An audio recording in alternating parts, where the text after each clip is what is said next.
N പ്രാണനാഥനെന്നു വരും, എന്നു തീരും എൻ വേദനകൾ. എൻ പ്രാണനാഥനെന്നു വരും, എന്നു തീരും എൻ വേദനകൾ. ആകുലത്തിൽ ആശ്വസിപ്പാൻ, ആവശ്യങ്ങളിൽ ആശ്രയിപ്പാൻ അങ്ങല്ലാതാരുമില്ലെനിക്ക്. ആത്മനാഥ ഈ പാരിടത്തിൽ എൻ പ്രാണനാഥനെന്നു വരും, എന്നു തീരും എൻ വേദനകൾ. ഇന്നീഹത്തിൽ നിന്നിലല്ല ദില്ല സന്തോഷം ജീവിതത്തിൽ. തിങ്ങി വിങ്ങുന്ന സങ്കടവും എങ്ങും പഴിയും നിന്നകളും. എൻ പ്രാണനാഥനെന്നു വരും, എന്നു തീരും എൻ വേദനകൾ.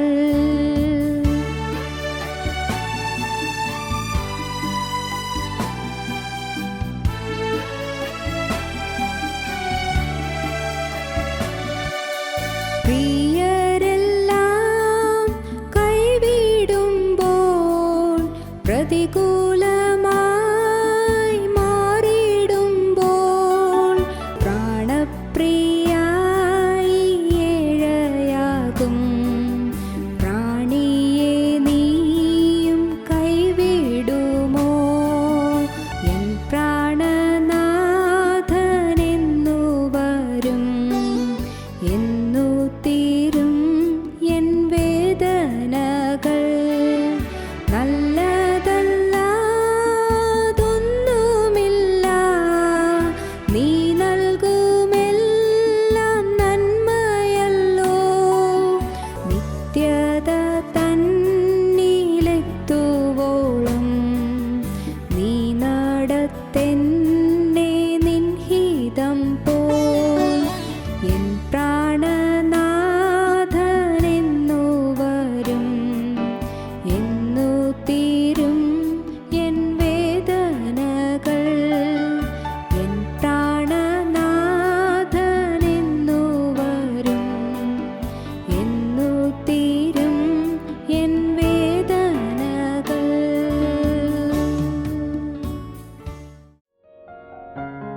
ഞങ്ങളോ ക്രൂശിക്കപ്പെട്ട ക്രിസ്തുവിനെ പ്രസംഗിക്കുന്നു. ദൈവ തിരുനാമത്തിന് മഹത്വം ഉണ്ടാകട്ടെ. ദിവസം പറയുന്നു, കൃത്യമായി പറയുന്നു. വെളിപ്പാട് പുസ്തകം 22-ാം അധ്യായം 15-ാം വാക്യം വായിച്ചു കേൾക്കാം. നായ്ക്കളും ക്ഷുദ്രക്കാരും ദുർനടപ്പുകാരും കൊലപാതകന്മാരും ബിംബാരാധികളും ബോഷ്കിൽ പ്രിയപ്പെടുകയും അതിനെ പ്രവർത്തിക്കുകയും ചെയ്യുന്ന ഏവനും പുറത്തു തന്നെ. ഏവനും പുറത്ത് തന്നെ, പാപം ചെയ്യുന്ന ഏവനും പുറത്ത് തന്നെ. നായ്ക്കൾ പുറത്താണ്. നായിൻ്റെ സ്വഭാവം ഉള്ളൊരു പുറത്താണ്. നായിൻ്റെ സ്വഭാവം അത് കുരച്ചില്ലെങ്കിൽ പ്രയോജനമില്ല.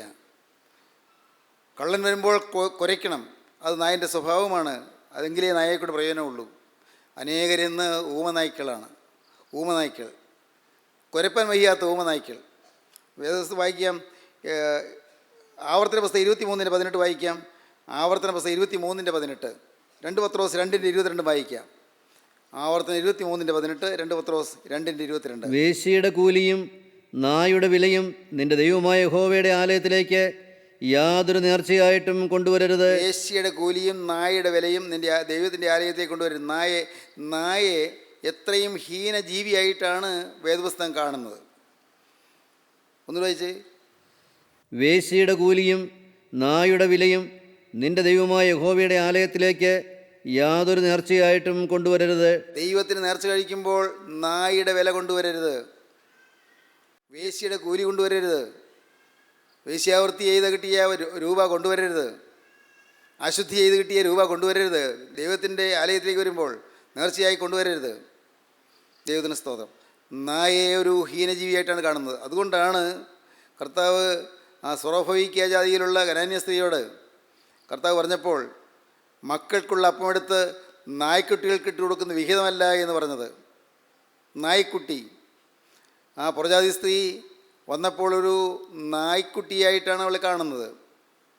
അവളുടെ മോളെ, ഭൂതബാധയുള്ള മകളെ ഒരു നായ്ക്കുട്ടിയായിട്ടാണ് കർത്താവ് കാണുന്നത്. നായ ഒരു വൃത്തിഹീനമായ ജീവിയായിട്ടാണ് കാണുന്നത്. വൃത്തിയില്ലാത്ത ജീവി, അഴുക്കിൽ ആണ്ടുപോകുന്നൊരു ജീവി, അഴുക്കിൽ ജീവിക്കുന്ന, ഒരു മടിയുമില്ലാതെ അഴുക്കിൽ ജീവിക്കുന്നൊരു ജീവി, അതാണ് നായ.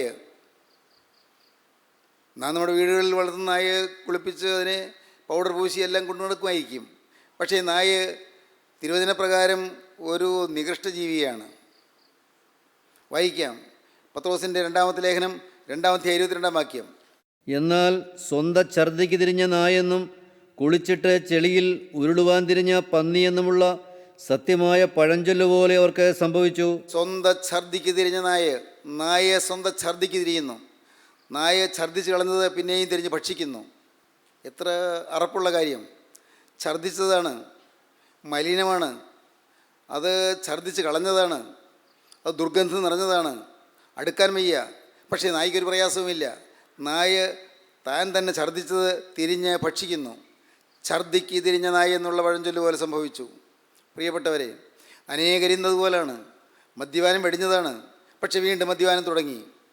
വേണ്ടാത്ത അഴുക്ക് ജീവിതം വേണ്ട എന്ന് വെച്ചതാണ്, പക്ഷെ പിന്നെയും അത് തുടങ്ങി. കോപവും വാശിയും ഇനി വരികയില്ല തീരുമാനിച്ചതാണ്, പക്ഷെ പിന്നെയും അത് തുടങ്ങി. ഇനി ഞാൻ വഴക്കടിക്കില്ല, ഇനി ഞാൻ കോപിക്കുകയില്ല, ഇനി ഞാൻ ഭാര്യയോട് കലഹിക്കുകയില്ല, ഭർത്താവിനോട് ഞാൻ അനുസരണക്കേട് കാണിക്കുകയില്ല, ഇനി എൻ്റെ മാതാപിതാക്കളെ ഞാൻ അനുസരിക്കും, ഇങ്ങനെയെല്ലാം തീരുമാനിച്ചു. പക്ഷേ പിന്നെയും അനുസരണക്കേട് വരുന്നു. ഇനി കഞ്ചാവ് ഉപയോഗിക്കുകയില്ല, ഇനി മയക്കുമരുന്ന് ഉപയോഗിക്കുകയില്ല എന്ന് തീരുമാനം എടുത്തതാണ്, പക്ഷെ പിന്നെയും ഉപയോഗിക്കുന്നു. ഇനി ഞാൻ പ്രേമക്കുരുക്കിൻ്റെ പിന്നാലെ പോവുകയില്ല, പ്രണയബന്ധങ്ങളുടെ പിന്നാലെ പോവുകയില്ല, അതെല്ലാം എന്നെ നശിപ്പിക്കുന്ന കാര്യങ്ങളാണ്, ഇല്ല എന്ന് തീരുമാനിച്ചു. പക്ഷേ ഓരോരുത്തരും ചിന്തിക്കൂ, അനേകരിന്ന് പ്രണയബന്ധത്തിൻ്റെ കുരുക്കിൽപ്പെട്ട് വലയുകയാണ്. അറിയുന്നില്ല, നാശമറിയുന്നില്ല. ദൈവത്തിന് സ്തോത്രം. കോളേജ് ഹോസ്റ്റലിൽ മറ്റും നടക്കുന്ന റാഗിങ് എത്ര ഭീകരമാണ്, എത്ര ഭയാനകമാണ്. പാവപ്പെട്ട ഫസ്റ്റ് ഇയർ സ്റ്റുഡൻറ്റ് പേടിച്ച് എലിക്കുഞ്ഞു വരയ്ക്കുന്നത് പോലെ വരച്ച് നിൽക്കുമ്പോൾ ദുഷ്ടന്മാരായ സീനിയർ സ്റ്റുഡൻസ് എന്ന് അവരെ കഠിനമായി മർദ്ദിക്കുന്നു, ഉപദ്രവിക്കുന്നു. മദ്യപിക്കാൻ രൂപ കൊടുത്താൽ മതി, മർദ്ദനം ഉണ്ടാവുകയില്ല. ഭയാനകമല്ലേ റാഗിങ്? ഒരു മർദ്ദനമാണോ? കേട്ടാൽ അറപ്പ് തോന്നും ചെയ്യുന്ന കാര്യങ്ങൾ. റാഗിങ് എന്നുള്ള ഓമന പേരിൽ അറിയപ്പെടുന്ന ആ ക്രൂര വിനോദം, അതിനെക്കുറിച്ച് കേട്ടാൽ കേൾക്കുന്നവർക്ക് അറപ്പ് തോന്നും. നിങ്ങൾ ഈ കേൾക്കുന്ന കാര്യങ്ങൾ മാതാപിതാക്കളായി പലരും ഇതൊന്നും അറിയുന്നില്ല. നിങ്ങളുടെ മക്കൾ അനുഭവിക്കുന്ന യാതനകൾ, കോളേജ് ഹോസ്റ്റലുകളിൽ അനുഭവിക്കുന്ന യാതനകൾ. പ്രിയപ്പെട്ടവരെ, മനുഷ്യൻ മൃഗമായി മാറുന്ന രംഗങ്ങളാണ്. മനുഷ്യൻ മൃഗമായി മാറുന്നു, മൃഗീയത്വം വരുന്നു. ഇന്ന് അനേകരിന്ന് മൃഗങ്ങളെപ്പോലെ ജീവിക്കുന്നു, കൊള്ളരുതാത്ത ജീവിതം നയിക്കുന്നു. നായ്ക്കൾ വേണ്ട എന്ന് വെച്ചു, പക്ഷെ പിന്നെയും ആരംഭിക്കുന്നു, പിന്നെയും തുടങ്ങുന്നു. നിങ്ങൾ ചിന്തിച്ച് നോക്കൂ, നിങ്ങൾ വേണ്ട എന്ന് വെച്ച പാപങ്ങൾ ഏതെങ്കിലും നിങ്ങളുടെ ജീവിതത്തിലേക്ക് വന്നുവോ? ഏതെങ്കിലും പാപങ്ങൾ വേണ്ട എന്ന് തീരുമാനിച്ചു, വേണ്ട വ്യക്തമായി തീരുമാനിച്ചു, ദൈവത്തിന് സ്തോത്രം, പക്ഷെ പിന്നെയും വന്നുവോ? സഹോദരങ്ങളെ, അനേകരെന്ന് ഛർദ്ദിക്ക് തിരിഞ്ഞ നായെപ്പോലെ ഉപേക്ഷിച്ചത് വീണ്ടും എടുത്ത് നശിച്ചുകൊണ്ടിരിക്കുകയാണ്, അപകടത്തിലേക്ക് പോയിക്കൊണ്ടിരിക്കുകയാണ്. പിന്മാറിപ്പോകരുത്, മുന്നോട്ട് വരിക. അഥവാ പിന്മാറിപ്പോയോ, ഇന്ന് നിങ്ങളിത് കേൾക്കുമ്പോൾ ഒരു വ്യക്തമായി തീരുമാനമെടുക്കുക. കർത്താവേ, എൻ്റെ ജീവിതത്തിൽ പിന്മാറ്റം വന്നുപോയി. നായയെപ്പോലെ ഞാൻ പിന്നിലേക്ക് നോക്കി ഛർദ്ദിച്ചത് ഞാൻ ഭക്ഷിച്ചു പോയി. വേണ്ട എന്ന് ഞാൻ തീരുമാനിച്ച് ഉപേക്ഷിച്ച് കളഞ്ഞത് ഞാൻ പിന്നെയും സ്വീകരിച്ചു പോയി. കർത്താവേ, എന്നോട് ക്ഷമിക്കണമേ. ഇനി അഹങ്കരിക്കുകയില്ല തീരുമാനിച്ചു, പക്ഷെ പിന്നെയും അഹങ്കാരം വന്നുപോയി. ഇനി എനിക്ക് ദുരഭിമാനം വരികയില്ല തീരുമാനിച്ചു, പക്ഷെ പിന്നെയും പൊങ്ങച്ചം വന്നുപോയി. എൻ്റെ കർത്താവേ, എൻ്റെ ദൈവമേ, ഇനി ഞാൻ നുണ പറയുകയില്ല തീരുമാനിച്ചതാണ്, പക്ഷേ പിന്നെയും ഞാൻ വ്യാജം പറഞ്ഞുപോയി. എൻ്റെ ദൈവമേ, തെറ്റുകൾ സംഭവിച്ചു പോയി. നാഥാ, നീ എന്നോട് ക്ഷമിക്കണം. നീ ക്ഷമിച്ചില്ലെങ്കിൽ ഞാൻ എന്ത് ചെയ്യും? ഞാൻ നിത്യനരകാഗ്നിയിലേക്ക് പോകുമല്ലോ, സ്വർഗ്ഗരാജ്യത്തിന് പുറത്തായി പോകുമല്ലോ. നായ്ക്കളും ക്ഷുദ്രക്കാരും ദുർനടപ്പുകാരും കൊലപാതകന്മാരും വിഭാരാധികളും ഭോഷ്കിൽ പ്രിയപ്പെടുകയും അതിനെ പ്രവർത്തിക്കുകയും ചെയ്യുന്ന ഏവനും പുറത്ത് നിൽക്കേണ്ടി വരുമല്ലോ. നായ്ക്കൾ. രണ്ടാമത്തേത് എന്താണ്? നായ്ക്കളും ക്ഷുദ്രക്കാർ എന്ന് പറഞ്ഞാൽ എന്താണ് എൻ്റെ അർത്ഥം? കൂടോത്രം ചെയ്യുന്നവർ, മന്ത്രവാദം ചെയ്യുന്നവർ, കവടി നിരത്തുന്നവർ, ലക്ഷണം നോക്കുന്നവർ, രാഹുകാലം നോക്കുന്നവർ, ശകുനം നോക്കുന്നവർ, മുഖലക്ഷണം നോക്കുന്നവർ, കൈരേഖ നോക്കുന്നവർ. ഇതെല്ലാം ശാസ്ത്രമാണെന്ന് പറഞ്ഞുകൊണ്ടാണ് പലരും ചെയ്യുന്നത്. ഇതൊക്കെ ശാസ്ത്രമാണ് പോലും. ശാസ്ത്രം എന്ത് ശാസ്ത്രം? പ്രിയപ്പെട്ടവരെ, നിങ്ങൾക്കറിയാമോ, അനേകരിന്ന് അന്ധവിശ്വാസത്തിൽ കുടുങ്ങി കിടക്കുകയാണ്. അന്ധവിശ്വാസം. രാഹുകാലം കഴിഞ്ഞിട്ടേ കല്യാണം കെട്ടിക്കുകയുള്ളൂ. എന്തു ചെയ്യും? രാഹുകാലം കഴിഞ്ഞിട്ടേ ജോലിക്ക് വേണ്ടി പുറപ്പെടുകയുള്ളൂ, ജോലിക്ക് തുടങ്ങുകയുള്ളൂ. ഇങ്ങനെയുള്ളതായ ചില തെറ്റായ വിശ്വാസങ്ങളുടെ അടിമത്തത്തിൽ ഇന്ന് അനേകർ ആണ്ട് കിടക്കുകയാണ്.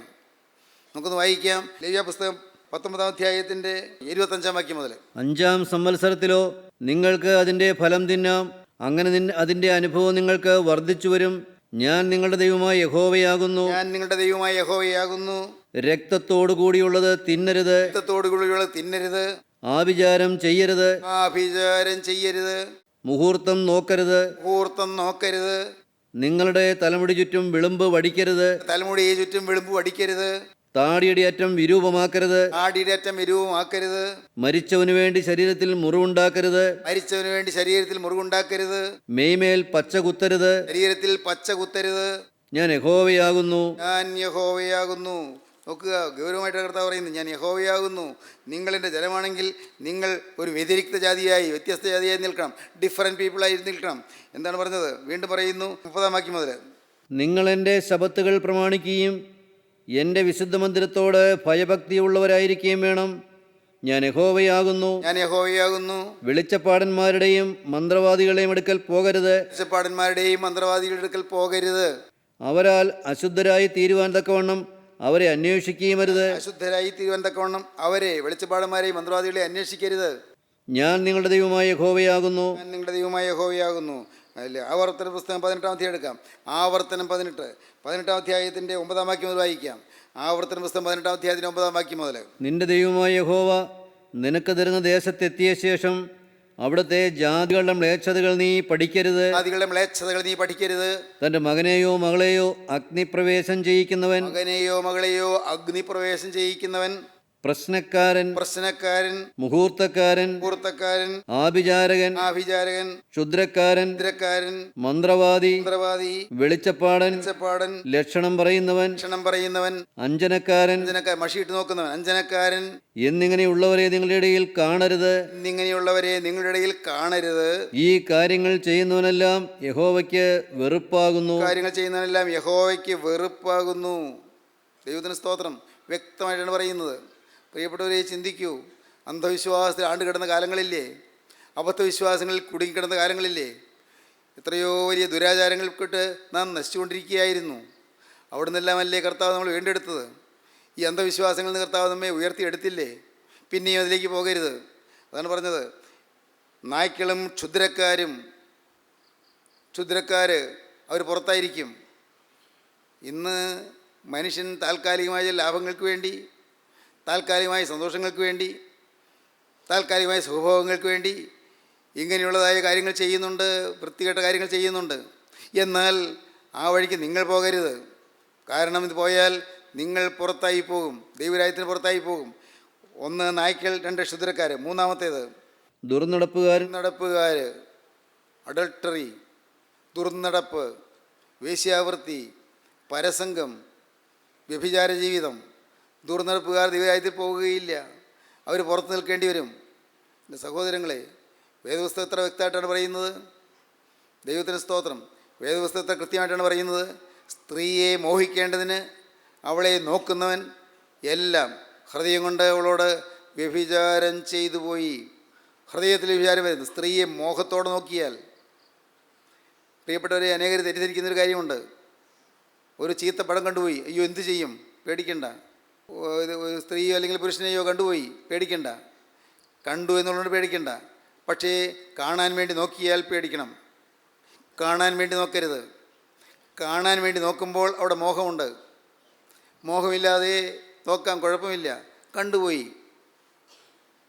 ഞാൻ സാധാരണ പറയാറുണ്ടല്ലോ, ബസ്സിൽ കയറി, ബസ്സിൽ നല്ല തിരക്കാണ്, സ്ത്രീകളും പുരുഷന്മാരും എല്ലാം ഉണ്ട്. പക്ഷേ ഒരു സ്ത്രീയുടെ ശരീരം നിങ്ങളുടെ ദേഹത്ത് മുട്ടിപ്പോയി, പേടിക്കൊന്നും വേണ്ട. മുട്ടാൻ വേണ്ടി ആഗ്രഹിച്ചാലോ തെറ്റാണ്, മുട്ടാൻ വേണ്ടി നിന്ന് കൊടുത്താലോ തെറ്റാണ്. കേൾക്കൂ, ദൈവത്തിന് സ്തോത്രം. ബസ്സുകളിൽ മറ്റും യാത്ര ചെയ്യുന്നവരെ ചില വൃത്തികേടുകൾ കാണിക്കുന്നവരുണ്ട്. സ്ത്രീകളുടെ ശരീരത്തിൽ അഴുക്കായ ചിന്തയോട് തൊടുകയൊക്കെ ചെയ്യുന്നവരുണ്ട്. അങ്ങനെ അഴുക്കായ ചിന്തയോട് തൊടുന്നെങ്കിൽ പാപമാണ്. അറിയാതെയും തൊട്ടുപോയി, പേടിക്കണ്ട. The second look is sinful. രണ്ടാമത്തെ നോട്ടം പാപമാണ്. The second look is sinful. കാണാൻ വേണ്ടി നോക്കുമ്പോൾ ദ സെക്കൻഡ് ലുക്ക്, രണ്ടാമത്തെ നോട്ടം, അത് പാപമാണ്. ദുർനടപ്പ്. പ്രിയപ്പെട്ടവരെ, അനേകരിന്ന് സെക്സിൻ്റെ അടിമകളാണ്. സെക്സിൻ്റെ അടിമകളാണ്. ദൈവത്തിന് സ്തോത്രം. സെക്സ് എന്ന് പറയുന്നത് ഒരു അനുഗ്രഹമാണ്. സെക്സ് തെറ്റല്ല, സെക്സ് ശാപമല്ല, സെക്സ് ഒരു അനുഗ്രഹമാണ്. സെക്സ് ആരോഗ്യമുള്ള ഏതൊരു പുരുഷനും ഏതൊരു സ്ത്രീക്കും നല്ലതാണ്, ആവശ്യമാണ്, നല്ലതാണ്, തെറ്റില്ല. ദൈവത്തിന് സ്തോത്രം. പ്രിയപ്പെട്ടവരെ, നിങ്ങൾ ശ്രദ്ധിച്ച് കേൾക്കൂ. അനേകർ തിരിച്ചിരിക്കുകയാണ്. ഭാര്യാഭർത്താക്കന്മാർ തമ്മിലുള്ളതായ ബന്ധം അശുദ്ധമാണെന്ന് ചിന്തിക്കുന്ന ആളുകളുണ്ട്. ഭാര്യാഭർത്താക്കന്മാർ തമ്മിലുള്ളതായ ശാരീരിക ബന്ധം അശുദ്ധമാണെന്ന് ചിന്തിക്കുന്ന ആളുകളുണ്ട്. ഒരിക്കലുമല്ല, ഭയപ്പെടേണ്ട. എന്നാൽ ദൈവത്തിന് സ്തോത്രം, സ്വന്തം ഭാര്യയല്ലാതെ അന്യ സ്ത്രീയെക്കുറിച്ച് ചിന്തയിലെങ്കിലും അശുദ്ധി വരുന്നെങ്കിൽ പാപമാണ്, മഹാപാപമാണ്. സ്വന്തം ഭർത്താവല്ലാതെ അന്യപുരുഷനെക്കുറിച്ച് ചിന്തയിലെങ്കിലും വേണ്ടാതിനും വരുന്നെങ്കിൽ അത് പാപമാണ്. വിവാഹം എല്ലാവർക്കും മാന്യവും കിടക്ക നിർമ്മലവുമായിരിക്കട്ടെ. വിവാഹം എല്ലാവർക്കും മാന്യമാണ്. പക്ഷേ നിൻ്റെ വിവാഹക്കിടക്കയിൽ അന്യൻ കിടക്കരുത്. വിവാഹക്കിടക്ക അത് പരിശുദ്ധമാണ്. ഭാര്യയും ഭർത്താവ് ഒരുമിച്ച് കിടക്കുന്ന കിടക്ക പരിശുദ്ധമാണ്. പക്ഷേ അത് അശുദ്ധമായിത്തീരും എപ്പോൾ? അതിൽ അന്യൻ കിടക്കുമ്പോൾ. അത് ചിന്തയിലാകാം, അല്ല വാക്കിലാകാം, അല്ല നോക്കിലാകാം, അല്ലെങ്കിൽ പ്രവൃത്തിയിലാകാം. എങ്ങനെയാണെങ്കിലും അന്യൻ വരരുത്. പ്രീ മാരിറ്റൽ സെക്സ് പാപമാണ്, എക്സ്ട്രാ മാരിറ്റൽ സെക്സ് പാപമാണ്. പ്രീ മാരിറ്റൽ സെക്സ് വിവാഹത്തിന് മുൻപുള്ളതായ ലൈംഗിക ബന്ധം പാപമാണ്. വിവാഹശേഷമുള്ള വിവാഹ ഇതര ബന്ധം പാപമാണ്. Pre marital sex and extra marital sex അത് പാപമാണ്.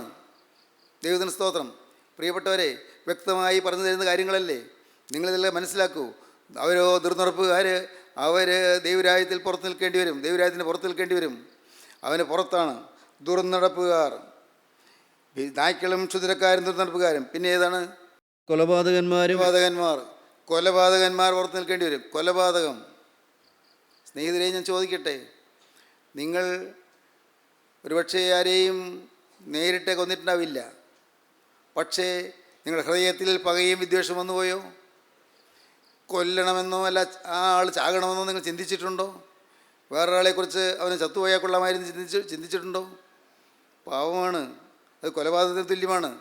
ചിന്തയിൽ കൊലപാതകം, വാക്കിൽ കൊലപാതകം. വാക്കുകൊണ്ട് ചിലരെ കൊല്ലുന്നു, വാക്കുകൊണ്ട് കൊല്ലുന്നു. ചിലരെ അധിക്ഷേപിക്കുന്നു വാക്കുകൊണ്ട്, ചിലരെ കുറ്റം വിധിക്കുന്നു വാക്കുകൊണ്ട്, ചിലർക്കെതിരെ അപവാദം പറഞ്ഞു വരുത്തുന്നു വാക്കുകൊണ്ട്. അതെല്ലാം കൊലപാതകം തന്നെയാണ്. കോപിക്കുന്നവൻ കൊലപാതകം ചെയ്യുന്നു.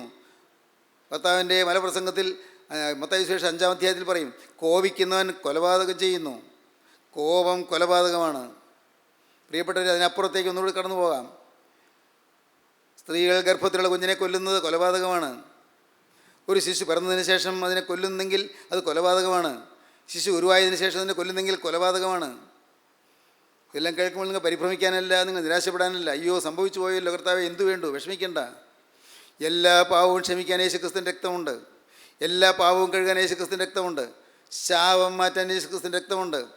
ഉൽപ്പത്തി പുസ്തകം 1-ാമത്തെ പുസ്തകത്തിൽ ശാപമാണ്, എന്നാൽ ഒടുവിലത്തെ പുസ്തകത്തിൽ ശാപം മാറുകയാണ്. 1-ാമത്തെ പുസ്തകത്തിൽ ശാപം തുടങ്ങുന്നു, ഒടുവിലത്തെ പുസ്തകത്തിൽ ശാപം തീരുന്നു. യാതൊരു ശാപവും ഇനി ഉണ്ടാകുകയില്ല എന്നാണ് വെളിപ്പാട് പുസ്തകം 22-ാം അധ്യായം 3-ാം വാക്യം പറയുന്നത്. യാതൊരു ശാപവും ഇനി ഉണ്ടാകുകയില്ല. ശാപകരമാണ് കൊലപാതകം. ആരുടെയും ജീവൻ അപഹരിക്കാൻ നമുക്ക് അവകാശമില്ല. ആരുടെയും ശരീരത്തിൽ വേദന ഉണ്ടാക്കാൻ നമുക്ക് അവകാശമില്ല. ഭർത്താവാണെങ്കിൽ പോലും ഭാര്യയുടെ ശരീരത്തിൽ വേദനിപ്പിക്കാൻ പാടില്ല. ഭാര്യയുടെ മനസ്സ് വേദനിപ്പിക്കാൻ പാടില്ല. ഭാര്യ ഭർത്താവിൻ്റെ മനസ്സ് വേദനിപ്പിക്കാൻ പാടില്ല. മനസ്സിൽ കുത്തുവാക്കുകൾ കൊണ്ട് മുറിവേൽപ്പിക്കരുത്. ദൈവത്തിന് സ്തോത്രം. കൊലപാതകം ചെയ്യരുത്. കൊലപാതകന്മാർ അവരെ പുറത്തു തന്നെ. അടുത്തത് ബിംബാരാധികൾ, വിഗ്രഹാരാധികൾ. എന്താണ് ബിംബാരാധന?